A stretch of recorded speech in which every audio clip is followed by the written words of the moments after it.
Hello, আমি কন্যাশ্রী আচার্য। Contact number 84-205 নিচে দেওয়া হচ্ছে। আমি বলবো আমাকে প্রফেশনালি জ্যোতিষী তান্ত্রিক হিসেবে সিলেক্ট করার আগে আমার পুরনো ভিডিওসও দেখবে, নতুন ভিডিওসও দেখবে। পুরনো ভিডিওসে শাড়ি শাঁখা সিঁদুর দেখে তাকে আবার আমার মা মনে করে বসো না। যেহেতু জ্যোতিষী তান্ত্রিক হিসেবে বহু বছর এই লাইনে আছি, তাই জ্যোতিষী হিসেবে নিজের ম্যাটারটা কিছুটা আন্দাজ করে করে এগিয়েছি। আর তান্ত্রিক হিসেবে প্রচণ্ড নিয়মকানুনে থাকি বলে চেহারার ওপর অনেকটাই প্রভাব পড়ে এবং সেটা পজিটিভ দিকে পড়ে, যার জন্য পুরনো ভিডিওসগুলো একটু বেশি বয়স্ক লাগে, কারেন্ট ভিডিওসগুলো কম বয়সের লাগে। আর আরেকটা কথা বলি যে ইংলিশের ভিডিও করি এই জন্য কারণ আমার কিছু কাস্টমার বাইরে থাকে, কিছু পরিচিত বাইরে থাকে।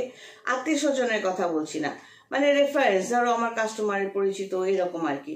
তারা আমার কথাগুলো যখন শুনতে চাইছে বা বুঝতে চাইছে, যেটা আমার ভিডিও করার পর তাদের হয়তো পাঠিয়ে দিলাম, তো সেক্ষেত্রে তাদের জন্য ইংলিশে আমাকে করি যতটা আমার পক্ষে ইংলিশে বলা সম্ভব হয়। তো আজকে সাবজেক্টে চলে আসি।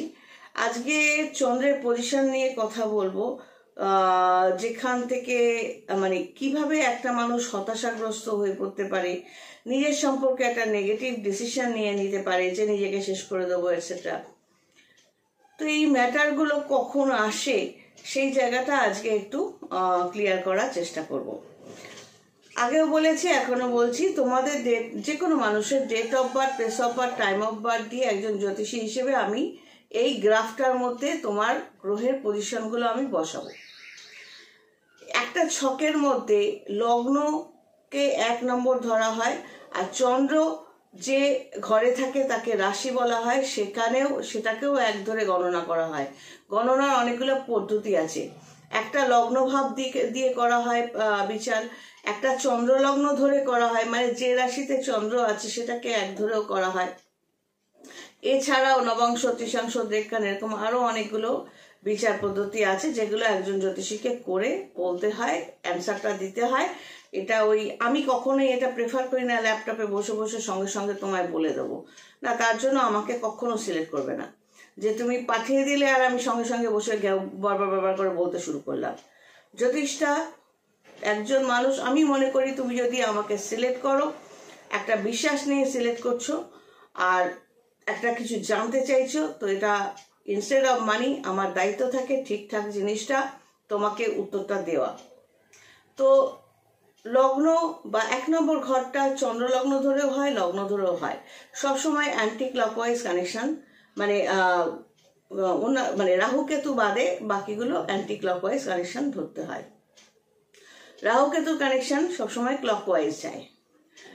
তো এই ছকের মধ্যে লগ্ন যদি মেষ ধরি তোমার, সেখান থেকে 6 নম্বর ঘর, 8 নম্বর ঘর আর 12 নম্বর ঘর, এই 3টে ঘর সবসময় প্রত্যেকের জন্যই খারাপ।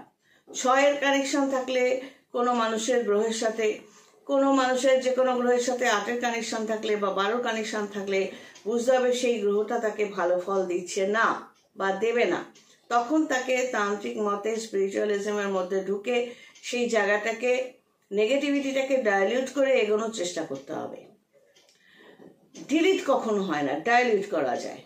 তো চন্দ্র যদি এই 6, 8, 12 কানেকশনে থাকে বা অন্যান্য যে কোনো ঘরে রয়েছে এবং সেখানে রাহুর দৃষ্টি রয়েছে বা রাহু চন্দ্রের সাথে বসে রয়েছে বা শনি চন্দ্রের সাথে বসে রয়েছে বা শনির দৃষ্টি রয়েছে, এরকম যদি হয়, তাহলে সেই বাচ্চাটা, মানে সেই পার্সন, বাচ্চা থেকে আস্তে আস্তে তার যে বড় হওয়া, প্রত্যেকটা ক্ষেত্রেই সে অল্পেতেই যদি শনি থাকে, শনি থাকার দরুন সে একটু লেটে বুঝবে, ইনস্ট্যান্ট বুদ্ধি রাখবে না, ইন্টেলিজেন্সির অভাব মাঝে মধ্যে দেখা যাবে, কিছুটা নার্ভাস প্রবলেম তার দেখা যাবে।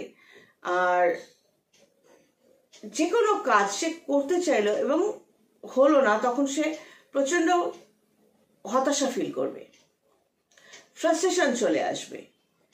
প্রথমে ছোট্ট করে বলি, তারপর বিস্তারিত বলছি। তো এই যে হতাশা চলে আসা, এই জিনিসটা এই ব্যক্তি বুঝতে পারবে না বা এই বাচ্চাটা বুঝতে পারবে না যে সে কিন্তু তার মতো করে সবকিছু সাজিয়ে নিয়েছিল, যে এটার পর এটা করব বা এই মানুষটা আমার সাথে এই ব্যবহার করবে কি না, আমি তার জন্য এইটা করছি, এর জন্য এটা করেছি, সেটাই এটা করবে। এটা তার পুরো চিন্তাধারা। এবং সেইগুলো যখন সে পাবে না, সে হতাশাগ্রস্ত হবে। শনি এইভাবে হতাশা ডেকে আনে। আর রাহু কি করে, ইনস্ট্যান্ট ডিসিশন নিতে বাধ্য করে। কিরকম, সে একটা নেগেটিভ কিছু নিজের সম্পর্কে চিন্তা ভাবনা করছে করছে করছে সেই সময় রাহু সাডেনলি সেই দিনের তিথি নক্ষত্র অনুযায়ী রাহুর ক্যাপাবিলিটি বা রাহুর জোর যদি থাকে, সে ইনস্ট্যান্ট তখন তাকে সাডেনলি বাধ্য করবে একটা নেগেটিভ ডিসিশন নিতে এবং সে সেটা করে ফেলবে। রাহু মানে হঠকারিতা, হঠকারী, সাডেনলি বোঝায়।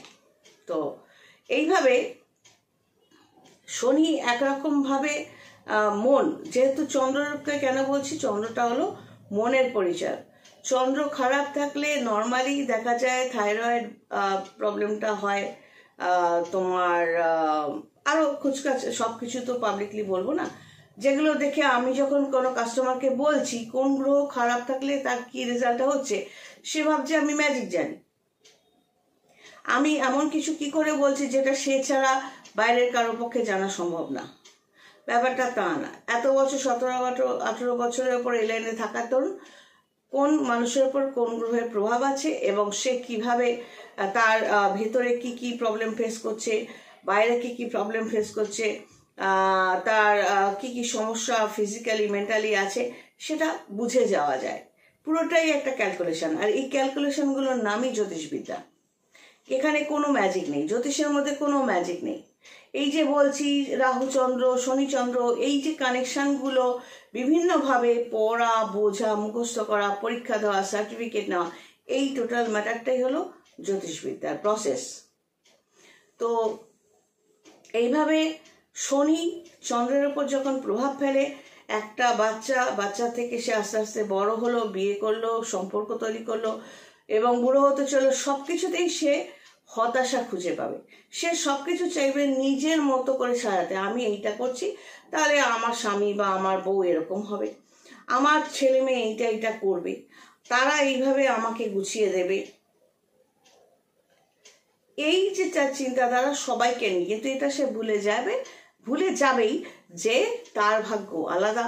সে প্রত্যেকটা মানুষ, প্রত্যেকটা বাচ্চা তার নিজস্ব date of birth, place of birth, time of birth যেটা দিয়ে ক্যালকুলেশন করি, প্রত্যেকের আলাদা আলাদা এবং প্রত্যেকের নিজস্ব, প্রত্যেকের ভাগ্য শুরু থেকে শেষ পর্যন্ত সব আলাদা।